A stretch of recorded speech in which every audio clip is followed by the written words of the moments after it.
Bonsoir, il est 22 h sur Télé Djibouti. Voici les titres. À la une dans l'actualité nationale. La sous-préfecture de Merjouk, deuxième étape de la tournée du président dans la région d'Artar. Et enfin, dans l'actualité internationale aux États-Unis, 5 personnes tuées dans une fusillade à Milwaukee. C'était les titres. Merci à si vous nous rejoignez. Je vous le disais dans le titre, le président de la République, son Excellence Ismaël Omar Guelleh, poursuit sa tournée dans la région d'Arta. Après le chef-lieu, s'est fait autour de la sous-préfecture de Merjouk. Ahmed Ahmed. De la République, Ismaël Omar Guelleh poursuit sa tournée dans la région d'Arta. Après le chef-lieu hier, ce fut au tour aujourd'hui de la sous-préfecture de Damerjoug. À son arrivée, le chef de l'État n'a pas boudé le plaisir de prendre un bain de foule avec la population venue l'acclamer, un accueil des plus chaleureux à la hauteur de l'importance qu'il accorde au développement de la sous-préfecture de Damerjoug, qui abrite notamment le projet de la zone industrielle Djibouti Damerjoug Industrial Development, plus connu sous son acronyme anglais DDID. Un méga projet qui comprend la construction d'un nouveau parc de zones industrielles dans la région de Damerjoug, où est considérée une phase tournante des infrastructures de notre pays. Autorités, élus locaux, chefs coutumiers et habitants se sont tous mobilisés ce matin à Damerjoug pour accueillir le président Guelleh. Le Premier ministre Abdelkader Kamel Mohamed, entouré du préfet de la région d'Arta, du président du conseil régional, du sous-préfet de Damerjoug, du ministre de l'énergie et de nombreux parlementaires qui ont accueilli notamment le président de la République. Dans le cadre de cette 4e étape de sa tournée qu'il a conduit successivement à Dikil, chef-lieu, à Yoboki, à Arta, chef-lieu et aujourd'hui à Damerjoug, le président de la République, Ismaël Omar Guelleh, était accompagné du chef d'état-major général des forces armées djiboutiennes, plusieurs membres du gouvernement, parmi lesquels le ministre de l'énergie, le ministre du budget, la ministre des Affaires sociales, le ministre de l'Éducation nationale, le ministre de l'Agriculture, le ministre de la Santé, le secrétaire d'État à la décentralisation et le directeur général de l'Agence nationale pour les personnes handicapées. Selon le chef de l'État, cette tournée constitue une occasion de s'enquérir des conditions de vie de la population vivant dans les différentes régions de l'intérieur et de constater également l'état d'avancement des projets de développement en cours dans chacune de ces régions. Une session nouvelle de l'exigence de proximité et de contact qui, depuis son accession à la magistrature suprême, le président Guelleh n'a de cesse de s'astreindre vis-à-vis de ses compatriotes. Le but ultime de ces déplacements consiste pour le chef de l'État d'écouter la population de nos régions de l'intérieur afin de disposer de toute l'expérience pratique et judicieuse à l'adoption d'éventuelles politiques de recadrage. Une tournée présidentielle qui offre particulièrement une opportunité de choix pour mener une évaluation critique sur des réformes majeures, notamment la décentralisation et les pôles régionaux de développement engagés au profit de nos régions de l'intérieur. Les contacts du numéro 1 djiboutien avec la population djiboutienne se poursuivent. L'occasion fut donnée aujourd'hui aux habitants de la sous-préfecture de Damerjoug de dialoguer avec le président Guelleh et de pouvoir également soumettre leurs doléances. Et comme à l'accoutumée, ces échanges se sont déroulés dans une ambiance bon enfant. Après l'accueil, le président de la République a visité un par un les différentes stands présentés dans la cérémonie où les petites et moyennes entreprises de la localité ont pu profiter de présenter les produits. Le chef de l'État a fait un tour d'horizon. Les productions des coopératives agricoles de la localité et des coopératives de Atar, de Merjouk et d'Ouda ont pu faire une brève présentation au président de la République, les impératifs du milieu et leur structure. Le président de la République a félicité les femmes agro-pastorales pour leur rôle du développement du pays et particulièrement pour les productions animales et végétales dans le but d'atteindre une sécurité alimentaire et nutritionnelle. Il a notamment souligné l'importance de renforcer les capacités techniques locales par l'encadrement approche et continu des agro-éleveurs. Il a encouragé les femmes de mieux imprégner des objectifs des projets de développement agro-pastoral en cours dans le secteur de Merjouk. Il a également suggéré que les coopératives agricoles de cette région doivent inonder alors le marché de la capitale des produits de pêche de toutes sortes ou agro-pastorales. Le président de la République a également visité le stand de la société Djibah Seafood où un représentant de la société donne des explications, les derniers développements, une usine spécialisée dans l'exploitation, le traitement, le conditionnement des fruits de mer commercialisés. s'est produit aussi bien à l'intérieur qu'à l'extérieur de notre pays. Une centaine de jeunes Djiboutiens, dont certains sont issus de la localité, travaillent actuellement dans cette usine.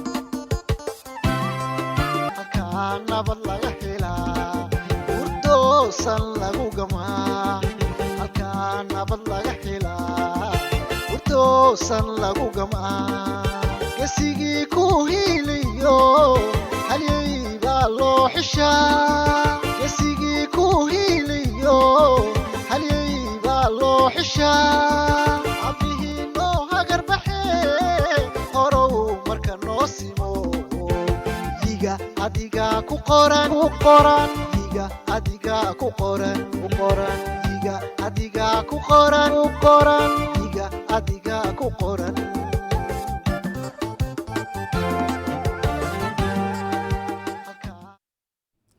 Après l'accueil chaleureux de la population de Demirjoug venue de toute qualité de la sous-préfecture pour souhaiter la bienvenue au chef de l'État qui a effectué ce matin, rappelons-le, les dernières étapes des tournées de proximité aux concitoyens des régions de l'intérieur prévues pour ce mois de février. Au passage, le président de la République a visité les différents stands, rappelons-le, commerciaux et artisanaux présentés par les femmes de Demirjoug et des jeunes entrepreneurs de la sous-préfecture. Le président de la République, Ismaël Marguela, a ouvert la rencontre des concertations avec la population. En premier lieu, le chef de l'État a remercié la population de Demirjoug pour l'accueil chaleureux réservé à lui et à sa délégation.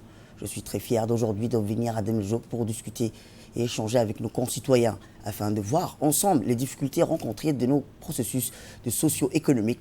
Et c'est pour apporter des solutions pratiques pour améliorer les conditions de vie de nos concitoyens mises en exergue, a dit le chef de l'État.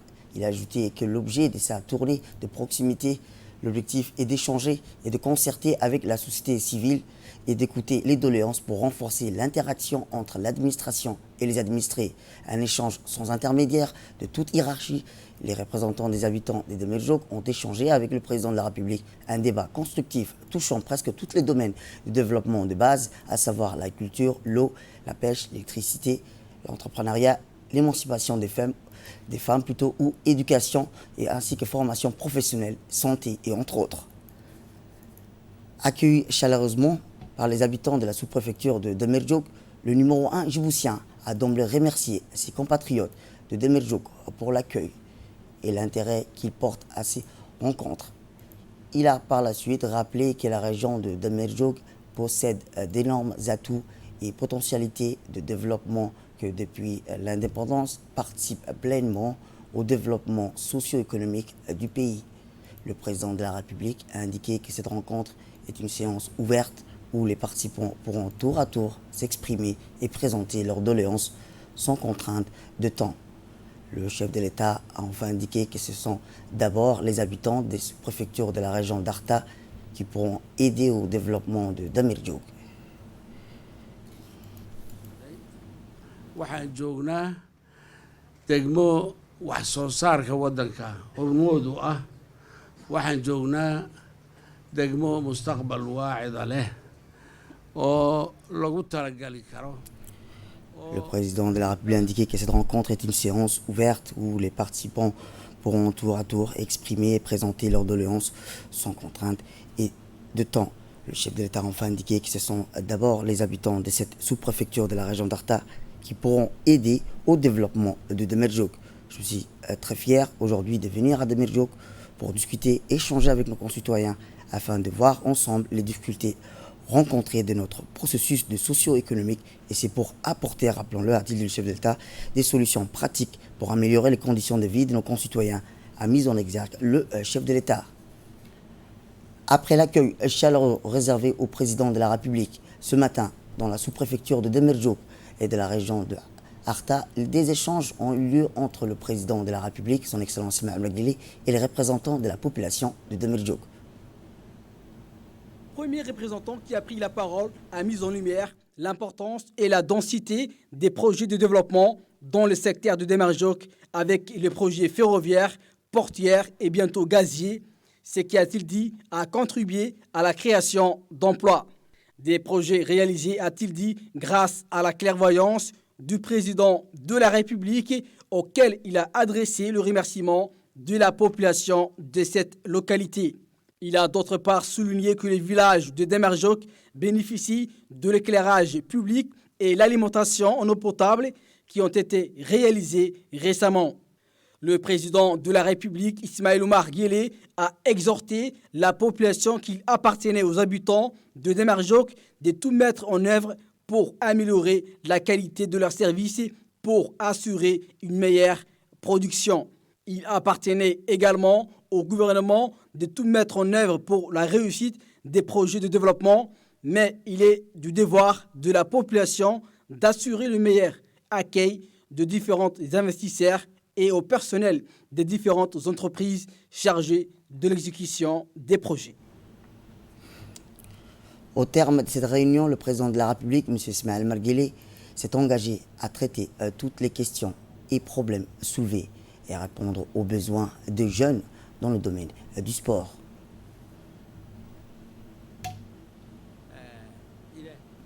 idankaygaas insha allahu tacaala waan dhisaynaa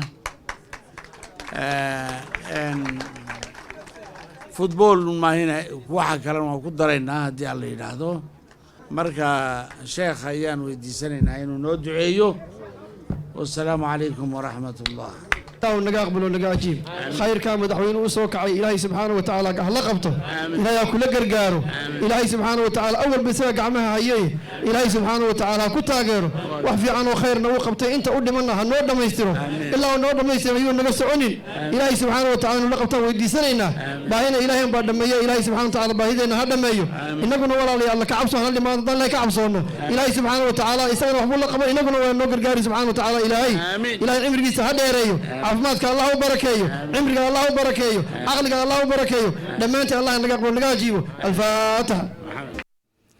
Toujours concernant la visite du président de la République hier matin à Arta, après son entretien avec l'ensemble des représentants des communautés vivant dans la région de Arta, la tournée s'est clôturée par une réunion entre le président Guelleh et les notabilités des différentes localités de la région d'Arta. Au cas par cas, le représentant de Karta a soulevé la question de l'eau dont l'accès restait difficile pour les habitants. Dans sa réponse, le chef de l'État a indiqué que l'eau de cette localité n'étant pas de bonne qualité, un forage sera réalisé de 20 km distant de Karta où l'eau est abondante et meilleure à la consommation. Ces projets est en cours de réalisation et les fonds ont été débloqués. En attendant, une solution provisoire sera mise à leur disposition par une entreprise opérant dans la localité et qui dispose d'une machine pour le dessalement de l'eau de mer. Le représentant de la localité de Demirjouk, qui a pris la parole, a longuement fait part au chef de l'État des grands projets réalisés et en cours à Demirjouk qui ont littéralement amélioré la vie sociale et économique dans sa localité. En présentant le président de la République, Ismaël Omar Guelleh, le remerciement et la reconnaissance de sa population. Au vu de l'accroissement de la population scolaire de Demirjouk, a-t-il poursuivi, il a demandé au président de la République la construction d'un lycée à Demirjouk. Le président a répondu favorablement à cette requête et a demandé au ministre de l'Éducation de lancer l'étude nécessaire pour la construction d'un lycée à Demirjouk si toutefois les effectifs de la population scolaire le permettent. Ensuite, le représentant de EA a pris la parole pour soulever la question de la vétusté des conduits d'eau qui alimentent EA. Le président a ordonné au ministre en charge de l'eau présent à cette séance de réhabiliter les conduites défaillantes. Et enfin, le représentant de Arta a pris la parole pour adresser le remerciement de la population au président de la République pour toutes les réalisations dans cette région. Il a longuement évoqué les différents aspects de la vie sociale en indiquant que tous les indicateurs étaient au vert. Il a par ailleurs ajouté que grâce à Dieu, les dernières pluies ont soulagé les populations nomades qui ont souffert la sécheresse. Le président de la République, Ismaël Omar Guelleh, s'est déclaré très touché des différents témoignages émanant de la population en indiquant que ces témoignages constituaient une source d'énergie dans sa volonté et ses efforts de poursuivre le développement du pays. La séance s'est clôturée dans une ambiance de totale franchise où il est ressorti des résultats tangibles qui seront bénéfiques aux populations concernées. Ceci demeure l'objectif de cette tournée de recadrage par la concertation avec la population de l'action gouvernementale afin d'améliorer son impact sur la vie des populations. Eh bien, dans notre série de grands formats sur la région d'Arta, concernant les infrastructures, le barrage de l'amitié djibouto-turque, longue de 210 mètres et à hauteur de 35 mètres, cet ouvrage hydraulique d'une capacité totale de 14 millions de mètres cubes d'eau est destiné à protéger la capitale contre les crues fréquentes de l'oued Adombouli ou autres. Nous vous présentons un dossier sur ce barrage qui est cette région qui a des grandes potentialités. D'Arta, de par la fertilité des sols et de son climat en général, reste propice à l'agriculture. Que ce soit en altitude dans le secteur Arta-Ouéa ou à l'extrême est à Demerjog, on rencontre souvent des périmètres agricoles. Il s'agit de jardins potagers et de cultures maraîchères exploités par des agriculteurs qui croient fermement aux potentialités de la terre. La principale difficulté restant la disponibilité de l'eau en quantité suffisante, ces jardins restaient cantonnés à des périmètres restreints et non cultivés dans des grandes dimensions. Mais ce vide vient d'être comblé avec le projet de barrage de l'amitié situé à Lan-Gobalei, non loin de la ville d'Arta. Ce projet, initié par le président de la République, répond à plusieurs objectifs, dont notamment l'atténuation des effets néfastes des inondations sur certaines zones de la capitale, mais aussi pour retenir l'eau des pluies afin de développer l'agropastoralisme. Cet ouvrage hydraulique d'une capacité maximale de 14 millions de mètres cubes d'eau a battu des records lors des dernières inondations avec un pic de 10 millions de mètres cubes d'eau. Il s'agit d'une énorme quantité d'eau disponible jusqu'aujourd'hui où, selon le concept du président, doit servir entre autres au développement de l'agropastoralisme. C'est ainsi que le ministère de l'Agriculture, en partenariat avec le ministère du Budget, a lancé un important projet agricole dénommé hydroponie. Cette méthode moderne agricole qui sera implantée aux abords du barrage favorise plus le travail de l'eau plutôt que du sol. Grâce à cette méthode, les périmètres agricoles ne seront plus affectés par le changement climatique. Plus de production également avec moins de main-d'œuvre et d'énergie. Outre ce projet d'hydroponie, le ministère de l'Agriculture prévoit également la distribution de parcelles de terrain sur les 2 berges du barrage aux investisseurs nationaux ou étrangers ayant les moyens et les capacités de promouvoir des projets agricoles viables. Ce qui, à juste titre, va donner une nouvelle impulsion au travail de la terre et partant de là à la production agricole. Tout à fait autre chose, cette fois-ci un atelier de présentation sur le système national des statistiques s'est ouvert ce matin au Kempinski Hotel. Une rencontre qui a servi de dialogue et d'échange pour une transformation profonde du système national des statistiques. Objectif, mettre à niveau de la production des statistiques publiques. Cette réforme va servir de baromètre pour les réformes institutionnelles et administratives entreprises par le gouvernement, mais aussi répondre aux besoins d'affinement des données statistiques qui sont utilisées pour tracer les perspectives macroéconomiques qui ne cessent de croître et aux évolutions continues des conjonctures économiques, sociétales, technologiques et environnementales. Cet atelier, sous-présidé par le ministre des Finances, Ilyas Moussedawale, a rassemblé au cadre de l'administration, notamment le directeur de l'Institut national des statistiques, M. Idriss Ali Sultan, le conseil économique du président, ainsi que le président du comité macroéconomique, M. Mohamed Seki Qayad, et le secrétaire général du ministère des Finances, Abdelazar Ahmed Idriss. Après les officiels, le directeur des statistiques, Idriss Sultan, a présenté en quoi porter les réformes comportant ainsi les différents volets pour améliorer la production existante et la compléter plutôt qu'il s'agit de capital humain et autres. Tout cela dans un écosystème de données qui est impératif pour une meilleure production des données économiques. Écoutons à présent le ministre des Finances. quand on parle de statistiques, c'est la base même d'une bonne gestion d'un pays. On ne peut pas décider quelque chose sans avoir des données qui soient exploitables, mais qui soient surtout fiables. C'est valable pour tous les acteurs, qu'ils soient décideurs politiques, qu'ils soient du secteur privé, ou qu'ils soient chercheurs et étudiants. On a besoin des données pour prendre des bonnes décisions, chacun dans son domaine naturellement.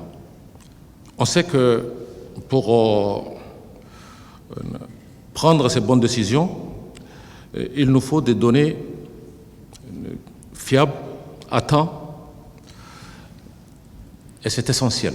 C'est essentiel parce que, je disais, malgré ces opportunités importantes devant nous, malgré ces regards sur le rétroviseur, les défis devant nous restent également importants, je disais. Et ces défis, le principal défi, c'est cette conjoncture changeante, c'est cette conjoncture extrêmement dynamique. Les choses changent extrêmement vite. Est-ce que parmi vous ici présents,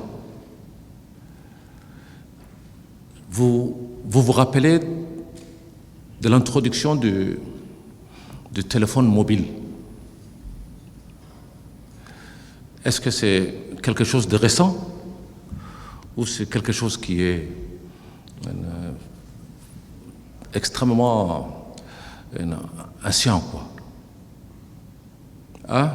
Quelle perception vous avez de l'introduction de cette nouvelle technologie, tout au moins de l'outil téléphonie mobile? On a l'impression que c'est depuis toujours que nous avons cet outil.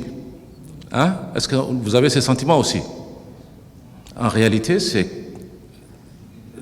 quand même une technologie qui a été introduite il n'y a pas très longtemps.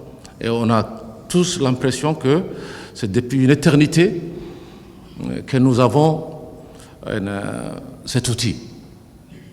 C'est vous dire combien le temps est consommé avec tous les changements que vous savez. Donc, toutes les réformes portent au jour d'aujourd'hui en République de Djibouti à construire des institutions fortes, solides, et de changer la façon de faire avant. Autre nouvelle du pays, le bureau de la représentation de la FAO à Djibouti, en étroite collaboration avec la direction de l'élevage et des services vétérinaires, a organisé plutôt aujourd'hui à l'hôtel Acacia un atelier de restitution de l'étude de faisabilité pour la création et le fonctionnement d'un centre d'amélioration génétique CAPRIM en République de Djibouti. Cet atelier de restitution a pour objectif principal de présenter et de discuter des résultats de l'étude de faisabilité de création et fonctionnement d'un centre d'amélioration génétique à CAPRIM qui a été réalisé durant la période de décembre 2019 à février 2020. L'atelier a été présidé par le secrétaire général au ministère de l'Agriculture, de la Pêche, M. Ibrahim Elbi Mohamed, et le représentant de la FAO à Djibouti, M. Dnamo Pisang, et a vu la participation d'une cinquantaine d'acteurs, notamment les cadres et techniciens du ministère de l'Agriculture et des organisations onusiennes, la délégation de l'Union européenne et des institutions financières. D'une étude de faisabilité pour la création d'un centre fonctionnel d'amélioration et de sélection génétique. Et j'espère bien qu'au terme de la journée d'aujourd'hui et la restitution des résultats qui vont être faits, nous arriverons à sa validation. Dans un discours prononcé à l'ouverture de l'atelier de restitution des études de faisabilité, le secrétaire général au ministère de l'Agriculture a souligné que cet atelier de restitution s'inscrit dans le cadre des activités des études de faisabilité pour la création et le fonctionnement d'un centre d'amélioration génétique CAPRIM en République de Djibouti. Voici ses propos. Cependant, cette contribution reste faible et confrontée à de nombreuses aléas et contraintes, entravant ainsi le développement harmonieux et durable de ce secteur, qui impacte les conditions de vie d'un tiers de la population vivant en particulier dans les zones rurales. Parmi ces contraintes, l'absence d'un programme de gestion de conservation et d'amélioration génétique qui a conduit à une érosion génétique profonde et contribue davantage à la baisse des performances et à la dégradation des races locales et par conséquent à l'insécurité alimentaire. C'est dans cette optique que le ministère de l'Agriculture a initié cette étude avec l'appui technique et financier de la FAO de la mise en place d'un centre professionnel d'amélioration génétique ayant pour recours les nouvelles technologies de production qui sera composé d'une station de sélection d'amélioration génétique, d'un laboratoire d'insémination artificielle et de biotechnologie de reproduction et un centre de formation.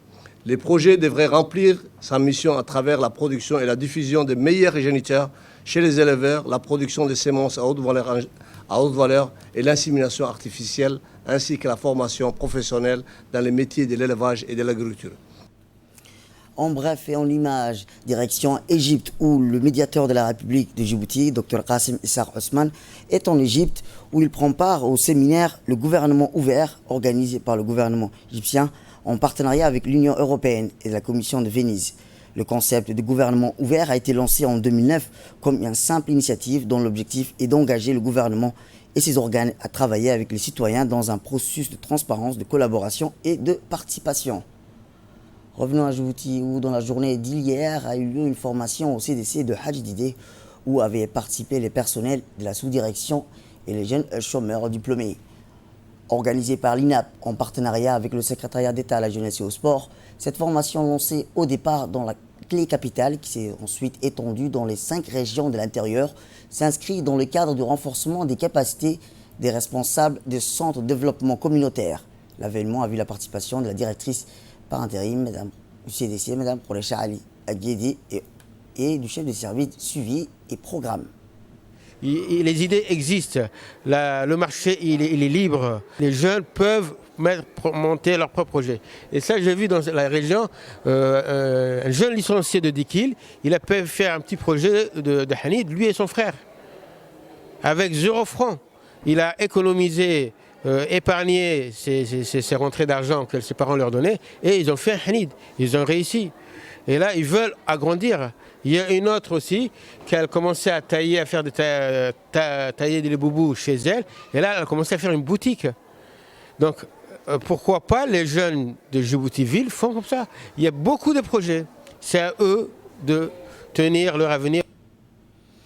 Autre nouvelle du pays, l'Union nationale des femmes djiboutiennes a organisé hier un atelier de prévention et de sensibilisation. L'objectif principal est d'offrir à ces femmes une avancée, savoir sur les préventions, sensibilisation sur la violence faite aux femmes, doit cesser toute autre présentation physique ou morale. Un atelier qui vise particulièrement à sensibiliser et à informer les convives venus nombreux, essentiellement des représentants de leurs quartiers respectifs. Ces femmes ont partagé envers leurs connaissances sur ces fléaux qui sévissent dans le Djibouti. Dans le cadre de la lutte contre le trafic illicite sous toutes ses formes, le haut commandement de la gendarmerie nationale a mis sur pied des groupes de travail spécialisés dans ce domaine en vue d'unir leurs forces et de mettre un terme à ce fléau. Cette initiative a porté ses fruits lorsque les gendarmes de la brigade de carte 6 et 7, renforcés par leurs collègues de la brigade d'environnement, obtiennent un renseignement faisant état de la détention et vente des articles dont certains sont protégés par le patrimoine mondial de l'UNESCO au quartier commercial. Aussitôt, une opération de transaction surveillée a été mise sur pied. Au moment propice, les gendarmes ont procédé à l'interpellation du vendeur et du propriétaire du magasin. Sans tarder, une perquisition a été effectuée dans le local du commerçant, paraissant détenir les objets provenant de ces trafics. Effectivement, les gendarmes découvrent des cachettes contenant des sacs plastiques remplis des objets non autorisés à la commercialisation sur le territoire de Djibouti. Il s'agit des pierres supposées précieuses, semblant opale, rubis, adélie, émeraude, améthyste, grenade et un flacon médical contenant du mercure blanc. Des analyses scientifiques sont actuellement en cours pour vérifier l'authenticité de ces pierres supposées précieuses. Toujours dans cette opération, les gendarmes ont découvert 7 cornes de vache, 4 œufs d'Autriche, 2 carapaces de tortues de mer et un pot de léopard. Les investigations se poursuivront pour remonter aux origines de ces objets. Quant aux personnes interpellées, elles seront traduites devant la justice pour répondre à ces actes. Le haut commandement de la gendarmerie informe le public que les gendarmes ne cesseront pas de traquer de jour comme de nuit ces trafiquants qui se livrent délibérément à la commercialisation de ces articles sans soucier pour le respect de la protection des espèces en voie de disparition classifiées par l'UNESCO. Actualité internationale à présent, l'Organisation mondiale de la santé s'est montrée optimiste au vu des progrès notés dans la lutte contre Ebola dans l'est de la République démocratique du Congo. Aucun nouveau cas confirmé n'a été rapporté, ni aucun décès confirmé, et ceci pour le 7e jour consécutif. C'est félicité le bureau de l'OMS en RDC à partir des données datées du 24 février 2020. Selon ces dernières données publiées par l'agence onusienne, l'épidémie de la maladie à virus Ebola est désormais réduite à la seule zone sanitaire de Beni, au nord de Kivu. L'épidémie d'Ebola en RDC est désormais réduite à une seule zone.